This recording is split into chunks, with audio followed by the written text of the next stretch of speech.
кончились, поэтому если сбор денег снова...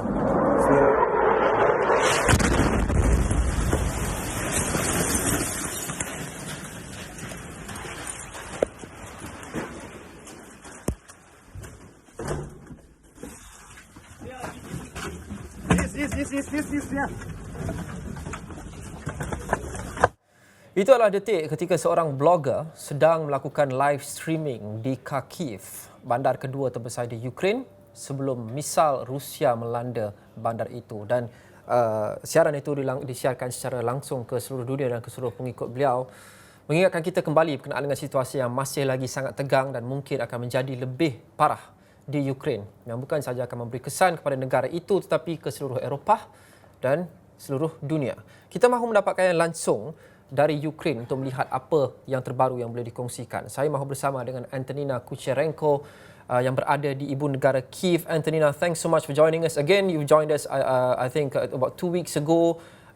You're still in Kyiv. Can you just share with us the latest that's happening in the capital? How close are Russian troops as far as you know? And have you actually seen more bombings? Have you actually seen Russian troops on the streets of Kyiv? Hi. Russian troops are very close. 10 minutes ago, I read a piece of news about Irpin. It's a little town near Kyiv, and the Russian troops destroyed railway station there because people from Irpin were trying to evacuate to Kyiv because Irpin is being very hardly attacked now. As to Kyiv, right now, 2 minutes ago, I heard alarm again. It was the fourth for today. So Russian troops keep going to attack Kyiv, other cities. My friends were in Kharkiv. They lived in Kharkiv for many years before, and they were living in Kharkiv until the last week, but they had to go away because their district was destroyed. Kharkiv is almost destroyed. It's one of the biggest cities in Ukraine. We have several occupied cities and towns, but people protest against Russian soldiers. They even don't get any meal from Russian soldiers. They don't want them to be there, even if they are hungry now. Even if they don't have any water and food, they don't want Russian soldiers there. Now we are allowed to go outside, and every day I go outside when the curfew ends, and I'm trying to collect some videos, photos, what's going on in Kyiv. And yesterday I saw a very long line to a bakery which gives bread to people for free because it's very hard to buy it in Kyiv now. We have enough food in shops, but not such products as bread. Right. So when I interviewed you last week, Antonina, you said you are trapped in your home. You didn't want to go out because you are afraid of your safety, and a lot of people in Kyiv were like that. But you just told me that you are now out on the streets. So I guess the residents of Kyiv, such as yourself, now feel safer to actually walk the streets as opposed to 1 or 2 weeks ago. I get used to the explosions, to the sirens, and yesterday I was making my video and interview with civilians when was sirens in Kyiv and was alarm about possibility of being bombing. We are getting used to the war, and this is the worst. Right. If I will stay at home constantly, I will not help our army. I will not help international journalists to know what is going in Ukraine. So I go outside. Right. So one of the latest developments, or actually not so recent, but one of the biggest developments is Russia is reported to have attacked and taken over a nuclear power plant, if I am pronouncing this correctly, the Zaporizhia nuclear power plant, which is said to supply power to 1/5 of the whole of Ukraine. So does this mean that Russia now has control over a fifth of the electricity supply and power supply in Ukraine? And are you seeing power disruptions in Kyiv? Now, nuclear station in Zaporizhia is under control of Ukraine, but previous night, not yesterday, but the previous night was the worst night in this war, because Russians were shelling the nuclear power stations. It's very dangerous not only for Ukrainians, it's a very big danger for the whole continent, because this nuclear power station is the biggest in Europe. Can you imagine how dangerous can it be if it's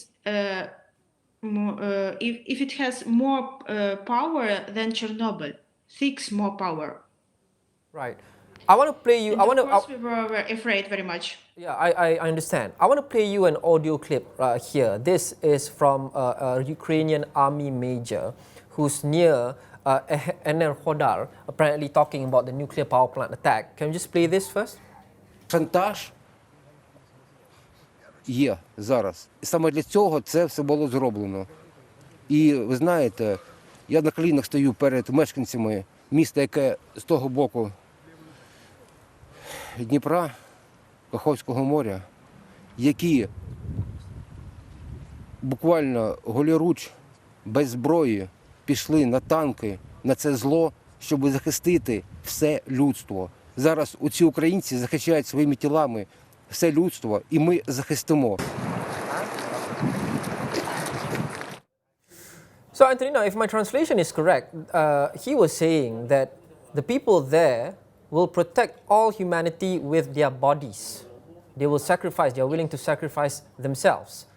Is this the same sentiment that people in Kyiv has? If you are desperate and when the Russians are at your door, will you fight them or will you surrender? If Russians come to my city again, of course, if there is a need, I will be on the streets. I will protect Kyiv, even by my body, if there is a need, because people in Ukraine, in every Ukrainian city, do the same. We help our army with everything we have. And the assistance coming from the EU, NATO, have all been non-military. Sanctions, we all know sanctions and various other measures towards Russia. What do you think of this? Do you think sanctions and non-military means would actually work to deter Vladimir Putin and Russia?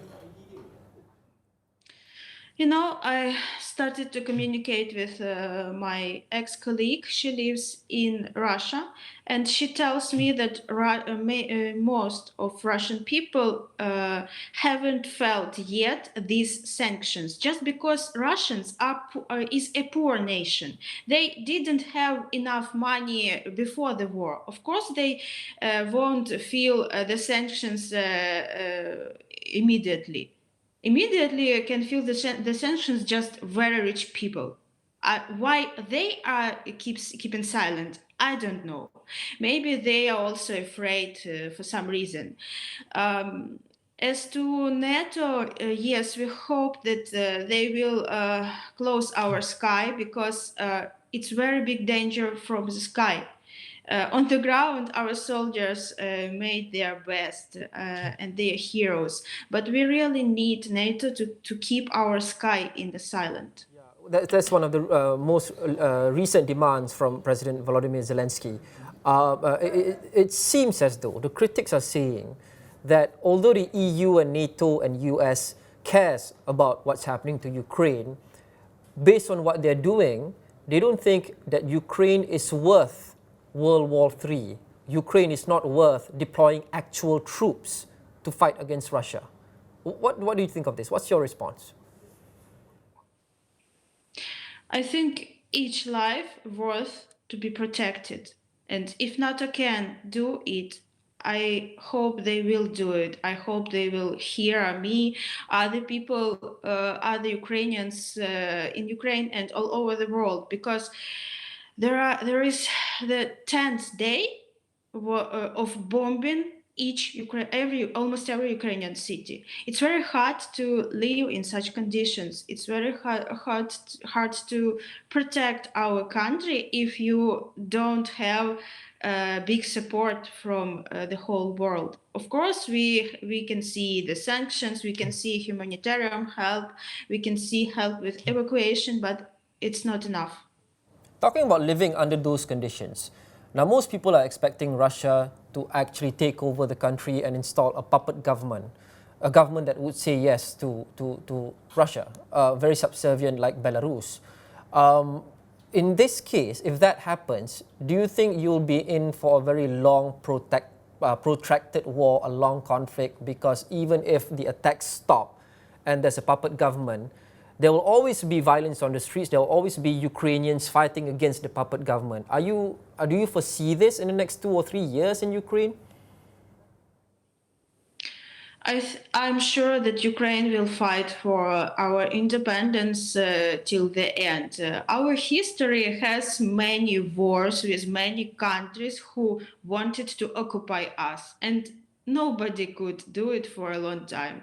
I believe in my country, and I'm really sure that the war ends just in case when Russian troops come back home. Right. And we've seen for the past few weeks Ukrainians frantically leaving, trying to go to the border. Now we have, I think, hundreds of thousands, perhaps up to 1 million Ukrainians who become refugees. They are going to Poland, they are going to neighboring countries. Why haven't you tried to escape, Antonina? Why are you still there in Kyiv? Because it's my home. Because I don't know any place in Ukraine where I can feel safe. Because almost every town is being attacked by Russians. I don't know. I don't want to go abroad. Because I feel that I can help my country here. I'm a journalist. I can make videos. I can communicate with international TV channels and newspapers. Now I'm working at an article for German newspaper. I know English, and it's a very big help to international journalists who is keeping material for their TV channels and newspapers. So I feel that I really can help here. And what will I do abroad? Just sit and look how Russians destroy my country? Right. Antonina, very, very quickly, last question, we're out of time, but very quickly, to ask you very bluntly, I think what you're saying is you would rather die in Ukraine rather than live in another country. I hope this variant is impossible because I'm not saying that that we want that to happen, but if it comes to it, you would rather, sacrifice yourself for your beloved country rather than watch from afar from another country, is what you're saying. I'm not going to leave Ukraine anyway. Antonina, thank you so much. We do hope for the best. We do hope that you will stay safe and all your fellow Ukrainians will stay safe. We will always try to check back with you from time to time. As you said, at the very least, you can at least tell the world what's happening in Ukraine, even if you can't hold up a rifle or a gun to the troops, but you can at least spread the word. Thank you so much, and I wish you well. Antonina Kusharenko, rakyat Ukraine yang kini berada di Kyiv. Dan kita akan terus mengikuti konflik di Ukraine dalam minggu-minggu akan datang. Terima kasih kerana menonton Fokus Minggu Depan. Kita akan berjumpa lagi. Assalamualaikum dan salam hormat.